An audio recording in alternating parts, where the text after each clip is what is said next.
can't stay with someone who has no future.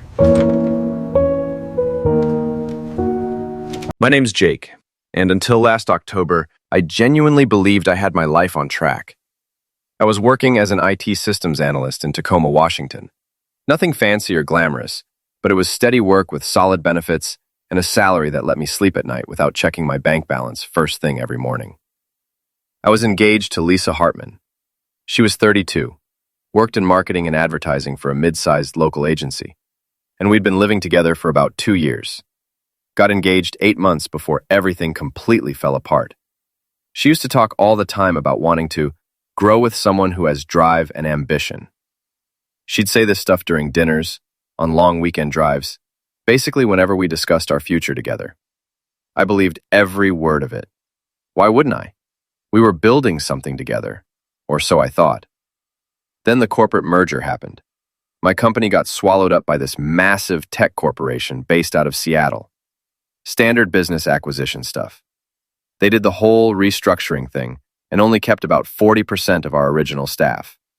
I wasn't part of that 40%. After 6 solid years with the company, I was just out. They gave me 2 weeks severance pay and sent a generic automated email. I remember sitting in my car in the parking lot that afternoon, staring at that email on my phone screen, trying to process what the hell I was supposed to do next. The whole situation felt unreal. I didn't panic, though. That's not my style. Started searching for work the very next day. Hit up every freelance platform I could find.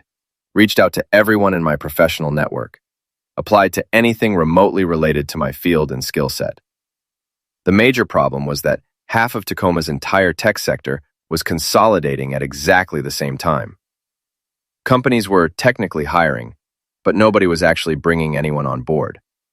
Everything was on hold, or moving at a glacial pace. So I had to adapt, and adapt quickly.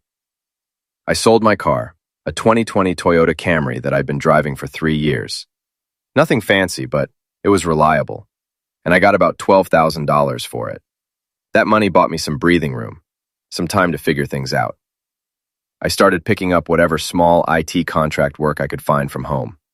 Remote server maintenance for small businesses, network troubleshooting, basic web development projects, that kind of thing.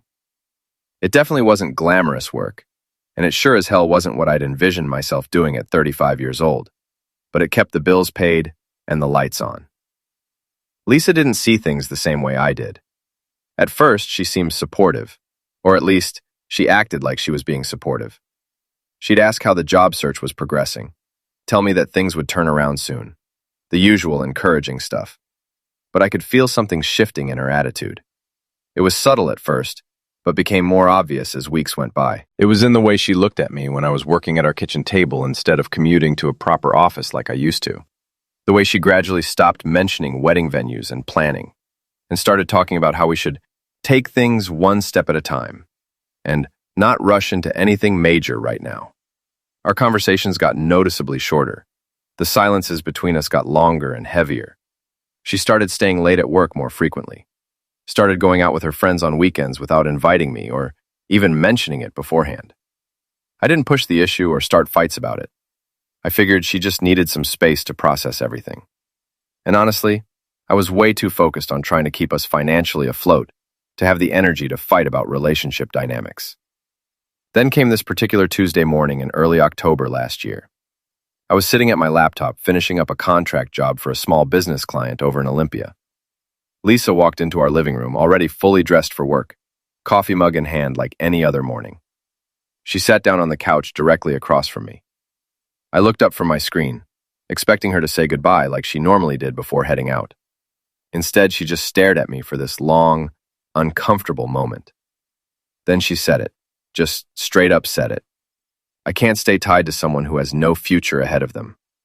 No build-up whatsoever. No preliminary discussion or argument. Just that one brutal sentence in her head for weeks. I didn't yell at her. I didn't beg or try to negotiate. I just looked directly at her and said, I understand. She actually blinked, like she'd been expecting more of a fight or some kind of dramatic reaction. But I genuinely meant what I said. I understood exactly what she was telling me in that moment. She wasn't leaving because we'd naturally grown apart emotionally or because we wanted fundamentally different things from life. She was leaving purely because I'd lost my job, because I wasn't the stable, predictable, financially secure option anymore. Because the exact moment things got difficult and uncertain, she decided I wasn't worth the effort or the risk. That realization hit me harder than the actual breakup itself. She packed a bag that same afternoon, took some clothes, her toiletries, a few books, some personal items. Said she'd come back later for the rest of her stuff when she had more time. I told her to take whatever time she needed. She walked out without looking back even once. I sat there alone for a while after she left, just staring at the front door. Part of me genuinely felt relieved in a weird way. Part of me felt like I'd just completely failed some test I didn't even know I was taking. But mostly, I just felt exhausted and empty. Here's what Lisa didn't know, what she couldn't possibly have known. 4 days earlier, on the previous Friday afternoon, I'd bought a Powerball lottery ticket. It was honestly kind of stupid and impulsive. I'd stopped at this rundown gas station on my way back from meeting a client in Olympia. The kind of place with flickering fluorescent lights overhead and coffee that tastes like it's been sitting in the pot since early morning. I had $7 in cash left over after filling up my gas tank, so I figured, why the hell not? Might as well throw away a couple dollars on a lottery ticket. I picked my own numbers instead of doing quick pick. Used my birthday, Lisa's birthday, and the date we'd first moved in together. Pretty ironic considering how everything turned out. I stuck the ticket in my wallet and didn't think about it again until the following Saturday night, 4 days after Lisa walked out on me. I was lying in bed completely alone for the first time in 2 years, scrolling mindlessly through my phone at like 2 in the morning because I couldn't sleep in that empty apartment.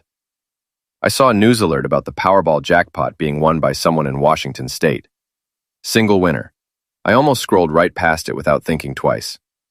Then something made me stop and actually read it.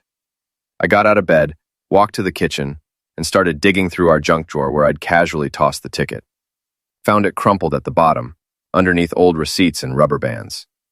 I pulled up the official winning numbers on my phone browser, checked them once, checked twice, checked a third time because my hands were physically shaking so badly that I thought I must be misreading the numbers on my screen.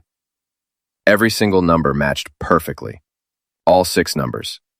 The jackpot was just over $9 million.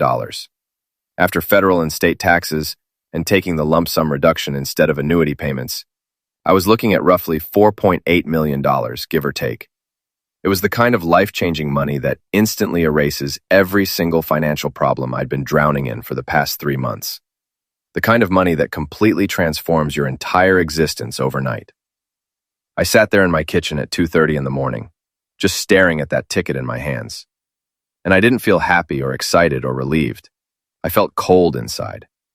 Because all I could think about in that moment was Lisa, sitting on our couch earlier that week, telling me with complete certainty that I had no future worth being part of. I made a decision right then. I wasn't going to tell anyone about this. Not my parents, not my close friends, absolutely nobody. The next morning, Sunday, I started making phone calls. I needed to find a lawyer, and I needed to find the right kind of lawyer. Not just any random attorney who handled basic stuff. I found this guy in Seattle who specialized specifically in asset protection and wealth management for sudden windfalls. His name was Thomas Brennan, and just his initial retainer fee alone was $5,000. I paid it using a credit card that I knew I'd be able to completely clear within a few weeks. Brennan didn't waste time asking unnecessary questions or making small talk. I explained the entire situation to him in detail. Recent lottery win, girlfriend just ended our engagement and moved out. Needed to ensure completely clean separation of all assets. He nodded like he'd literally seen this exact scenario 100 times before in his career. You were smart to contact me before officially claiming the prize, he said. Timing is absolutely everything in cases like this one. We immediately got to work on building an ironclad legal framework. First priority was making absolutely certain that Lisa had zero legal claim to any portion of the lottery winnings. We'd been engaged, but we'd never actually gotten married. We'd been living together for 2 years, but Washington state's common law marriage regulations didn't apply to our specific situation.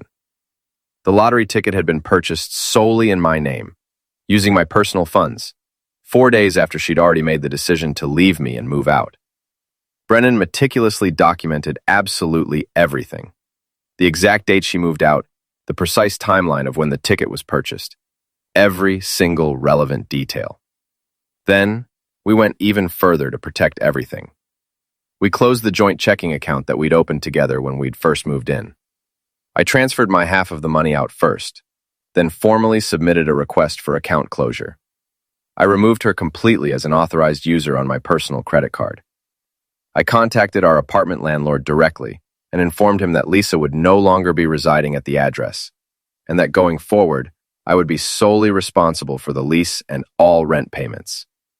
Every single financial thread and connection that tied us together got systematically severed, one by one. Brennan helped me claim the lottery prize completely anonymously, which Washington State actually allows if you set everything up properly through a legal trust. That's exactly what we did. We established the Jake Morrison Trust to officially collect the winnings. My personal name never appeared in any public records anywhere.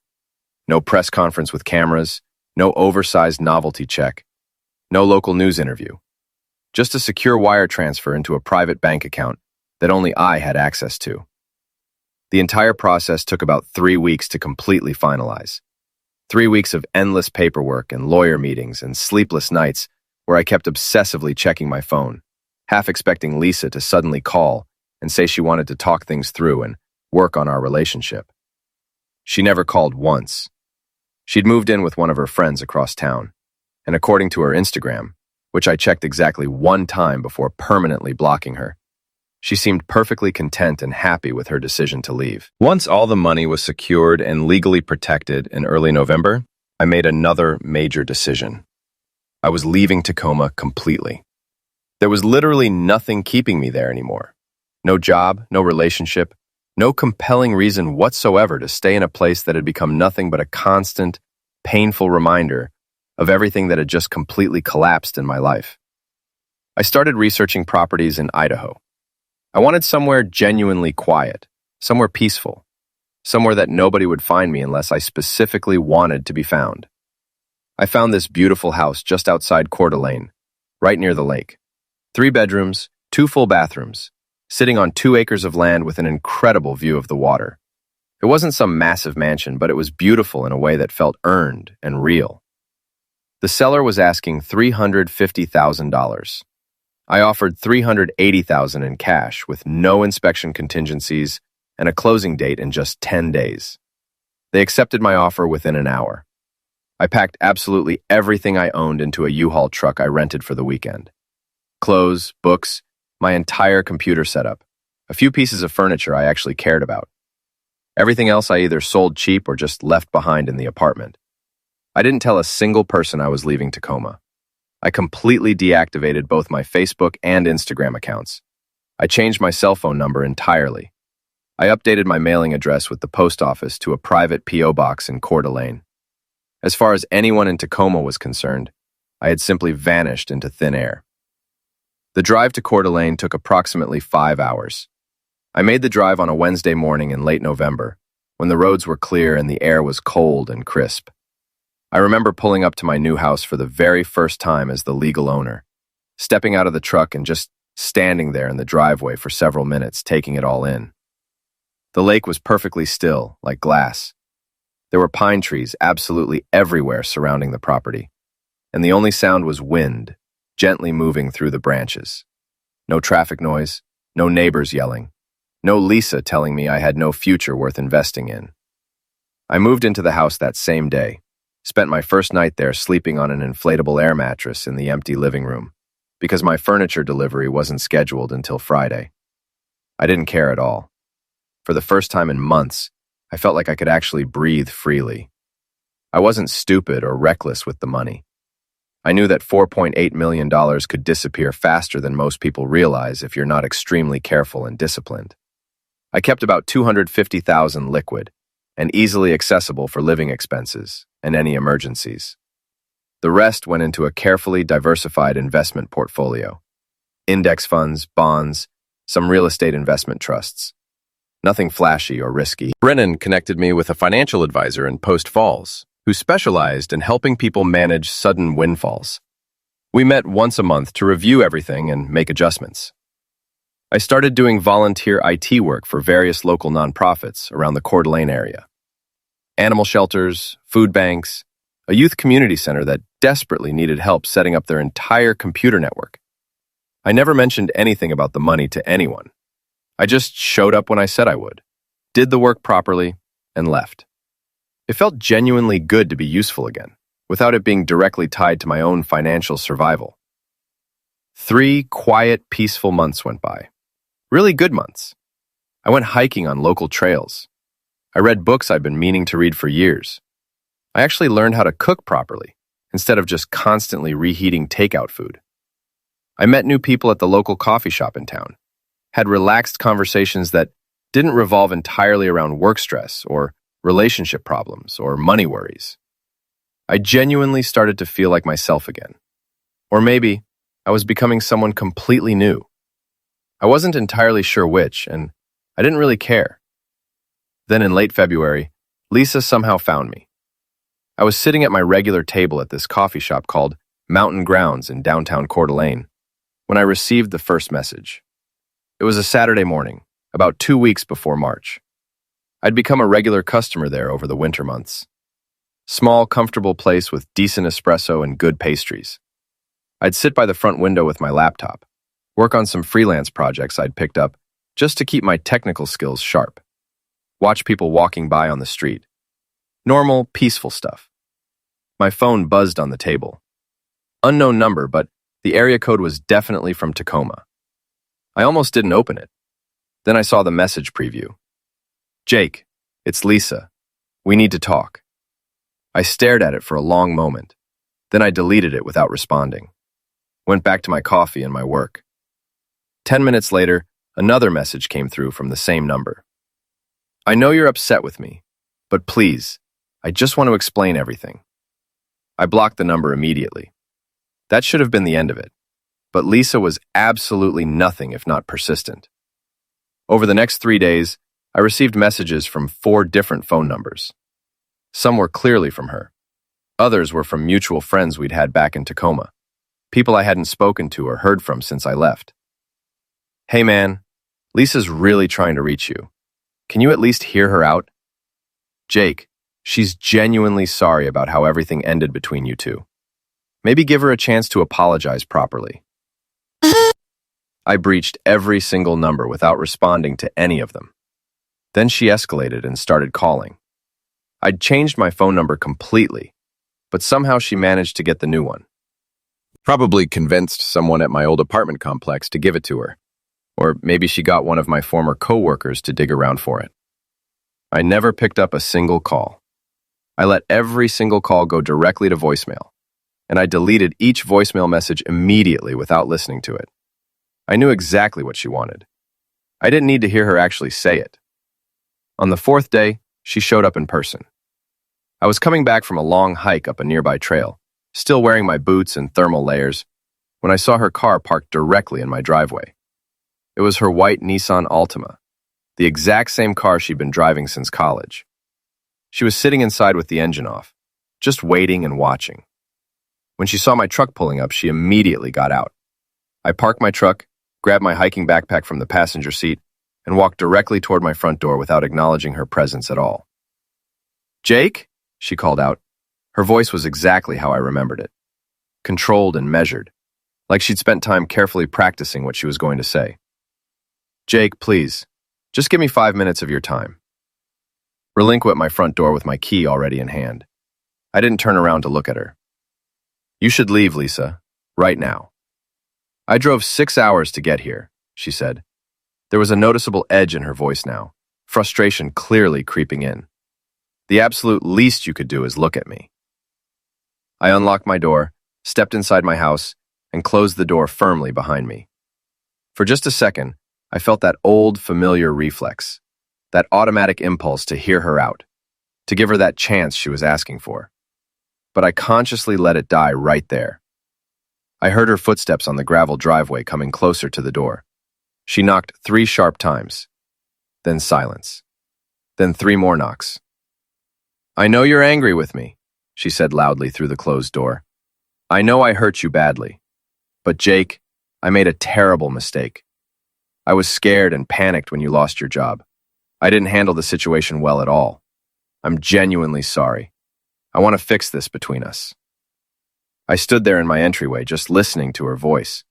Part of me, some small, stupid, nostalgic part, wanted to open that door, wanted to hear what elaborate excuse she'd managed to come up with, what story she'd somehow convinced herself was the truth. But I didn't open it, because I knew exactly what this really was. She didn't actually miss me as a person. She missed what she thought I could now give her. I still love you, she said much quieter now, almost pleading. I never stopped loving you. I walked away from the front door, went into my kitchen, made myself a sandwich, turned on the television. Eventually, after about 20 minutes, I heard her car engine start up and heard her drive away down the road. But that wasn't the end of it at all. She came back 2 more times during that same week, once on Tuesday evening around sunset, once on Thursday afternoon. Both times, I refused to answer the door. Both times, she left after approximately 20 minutes of knocking and calling my name. The third time, she left a handwritten letter carefully tucked under my truck's windshield wiper. I threw it directly into the garbage without reading even one word of it. I mentioned the situation to a friend I'd made in Coeur d'Alene, a guy named Marcus Chen, who worked as a professional fishing guide on the lake. We'd met at mountain grounds back in December and had started grabbing beers occasionally. I told him about my ex-girlfriend, who wouldn't stop showing up at my house. He asked if I wanted him to have a talk with her, maybe convince her to back off. I told him, no thanks, she'd eventually get the message. Must have been one hell of a breakup, he commented. She left me the moment I lost my job, I replied. Now suddenly she wants back in. Marcus raised his eyebrows with a knowing look. And you're not interested? Not even a little bit? He grinned. Good for you, man. Sounds like you dodged a serious bullet there. What Marcus didn't know, what absolutely nobody in Coeur d'Alene knew, was the complete story. They knew I'd relocated from Washington State, that I worked in IT, that I was currently single. That was the extent of it. I never talked about the lottery money. I never talked about having millions in the bank. I lived modestly and kept a low profile. Drove a used Ford Ranger pickup I'd bought from a local dealer for $18,000 cash. Wore the same flannel shirts and jeans I'd always worn. Nobody had any reason whatsoever to think I was anything other than a regular guy who'd moved to Idaho for a fresh start after a difficult year. Around that same time period, I started seeing someone new. Her name was Rebecca Martinez. She was 34 years old and worked as a veterinarian at an animal clinic just outside town. We met at a community potluck event in early January, one of those small-town social gatherings where everyone brings a dish and stands around talking for 3 hours. She'd brought homemade chili that was genuinely delicious. I'd brought store-bought cookies because I still couldn't cook worth a damn back then. We started talking casually about local hiking trails, then about her work with animals, then about why I'd decided to move to Idaho. I kept my answers intentionally vague, told her I'd needed a major change of scenery after a particularly rough year. She didn't push for more details or ask invasive questions. We exchanged phone numbers before leaving, met up for coffee a few days later at mountain grounds, and things just naturally developed from there. Easy and natural. No pressure, no expectations, no games. By the time Lisa showed up that first time in late February, Rebecca and I had been on several dates over the past couple of months. Nothing serious or officially defined yet, but it was definitely heading somewhere meaningful. I told Rebecca about Lisa after her second visit to my house. I didn't want her getting blindsided or confused if my ex decided to make yet another unexpected appearance. Rebecca just shrugged casually and said, "Sounds like she's finally realizing what she gave up. That's her problem to deal with, not yours." I really appreciated that response. No drama, no jealousy, no insecurity, just a straightforward acknowledgement that my past was my past, and it didn't have to define what came next for us. Lisa stopped physically showing up at my house after that third visit, but the text messages continued relentlessly for another 2 full weeks. Different phone numbers every time, exact same script. Apologies, regrets, promises that things would be completely different if I gave her another chance. I blocked every single number. Eventually, by mid-March, The messages finally stopped coming entirely.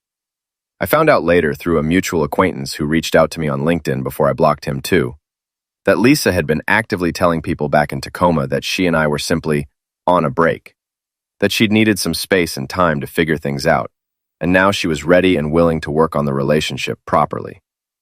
She was deliberately painting herself as the reasonable one, trying to make things right, and painting me as the stubborn, bitter ex who wouldn't even give her a fair chance to explain and apologize. It didn't matter at all to me.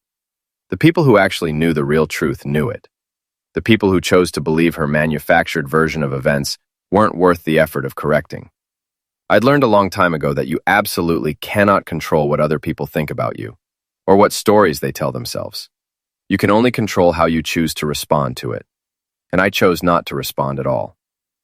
By April, Lisa had become nothing more than a footnote in my life, just someone I used to know, someone who'd made a calculated choice and now had to live with the natural consequences of that choice. I didn't hate her. I honestly didn't think about her frequently enough to hate her. I simply moved forward with my life. Rebecca and I continued seeing each other regularly. We went cross-country skiing in a nearby state park, had dinner at her place several times, took long scenic drives around the area, exploring small towns. It was simple and comfortable and good. It was everything my relationship with Lisa hadn't been, built on who I actually was as a person, rather than who someone thought I should be, or what I could provide. I still hadn't told Rebecca about the lottery money, not because I didn't trust her, but because it genuinely didn't matter. She liked me for the actual person I was, the guy who showed up to community potlucks with store-bought cookies and helped fix her veterinary clinic's computer network for free. That was enough for both of us. Spring came to Coeur d'Alene the way it always does in Idaho, slowly and reluctantly, like winter doesn't want to release its grip. The snow started melting in late March, and by early April, most of the hiking trails were passable again. I'd been living there for 6 months by that point, and it felt more like genuine home than Tacoma ever had, in all my years there. I had established routines. I had real friends who valued me. I had built a life that was completely mine, constructed entirely on my own terms. Rebecca and I were still together, and things were progressing naturally. We'd settled into something comfortable and meaningful, seeing each other several times a week. No pressure or rush to officially define what we were or where we were heading long term. She'd introduced me to her parents over dinner one evening in March. They were genuinely good people. Her father was a retired forest ranger. Her mother had taught elementary school for 30 years. They asked me the usual questions about my work history, about why I'd chosen to move to Idaho, the standard getting-to-know-you conversation topics. I kept my answers honest, but deliberately vague about certain details. They seemed to like me well enough. I'd also started doing more volunteer work around the community. The youth center, where I'd initially helped set up their computer network, asked if I'd be willing to teach a basic coding class for interested high school students. I agreed immediately. It was just one afternoon per week. Nothing major or time-consuming, but the kids were genuinely sharp and interested in learning. It reminded me why I'd originally gotten into IT in the first place, before all the corporate merger politics and job insecurity, and all the exhausting noise that comes with trying to build a stable career in the tech industry. Money obviously wasn't a concern anymore, but I deliberately kept taking on freelance contract work here and there. Not because I needed the income, but because I needed the structure and sense of purpose it provided. I'd read way too many cautionary stories about lottery winners who immediately retired and completely lost themselves. I was determined not to become one of those statistics. The work kept me grounded and connected to the version of myself I actually respected. I never posted anything about my new life online. My social media accounts remained completely deactivated. I had absolutely no interest in broadcasting my daily life to people who didn't actually care about it beyond superficial curiosity. The genuine friends I'd made in Coeur d'Alene knew me simply as Jake, the IT guy who'd moved from Washington and generally kept to himself. That was sufficient. In late May, an email showed up that really caught me off guard. I was checking the new account I'd made after leaving Tacoma when I spotted a familiar name, Jennifer Park. She'd been Lisa's closest friend the whole time Lisa and I were together. We'd hung out often, always got along fine, but hadn't spoken since the breakup. At first, I almost deleted the message without opening it. Then curiosity won. The email was short and straight to the point. Hey, Jake, I know this is random, but you should probably know. Lisa's been telling people you left town because you hit the lottery. She says you owe her part of it, since you two were still together when you bought the ticket. I have no idea if it's true, but I thought you should know what she's saying. Take care, Jen. Reopened it twice, then leaned back and laughed. Not because it was funny, but because it was so typical. Of course Lisa had found out. Of course she was twisting things to make herself look like the sufferer. And of course, she'd convinced herself she was entitled to something she walked away from. I didn't reply. There was nothing to say. Lisa could tell whatever story helped her sleep at night. Legally, she didn't have a leg to stand on. Brennan had made sure of that from the start. The ticket was bought in my name, after she'd already moved out, with my own money. Even if she tried to sue, which I doubted, she'd lose fast and publicly. But Lisa wasn't the kind of person to take something like that to court. She preferred gossip, quiet whispers to mutual friends, little rumors that made her seem like the one who got wronged. It was easier for her than admitting she'd made her choice and had to live with it. Just to be safe, I forwarded Jen's message to Brennan. He replied an hour later. Disregardie. If she tries anything official, let me know. Otherwise, ignore it. You're completely covered. So I did exactly that. I ignored it and kept living my life. In June, Rebecca and I spent a weekend in Boise. We stayed at a cozy bed and breakfast by the river, checked out local spots, and talked about maybe driving to Crater Lake that summer. She still didn't know about the lottery money, and I wasn't sure yet when or if I'd tell her. It wasn't about distrust. I just wanted what we had to be real, not shaped by money. By July, Lisa was barely a memory. She was part of the past, and her trying to rewrite it didn't matter. I didn't need to defend myself to people who didn't matter. The ones who knew me didn't need any explanation. That same month, I ran into Marcus at a community barbecue. He said he'd heard Lisa was spreading stories again. He asked if I wanted to clear things up. I told him, people believe what they want. I'm not wasting energy proving otherwise. Negligence, cracked a beer, nodded, cracked a beer, and said, You seem happy, man. That's what counts. He was right. I was happy. Not in a flashy way, just quietly at peace. I woke up every day in a home I owned, in a town I liked, surrounded by real friends. I worked on things that felt useful, teaching teens to code, helping local nonprofits fix their tech issues.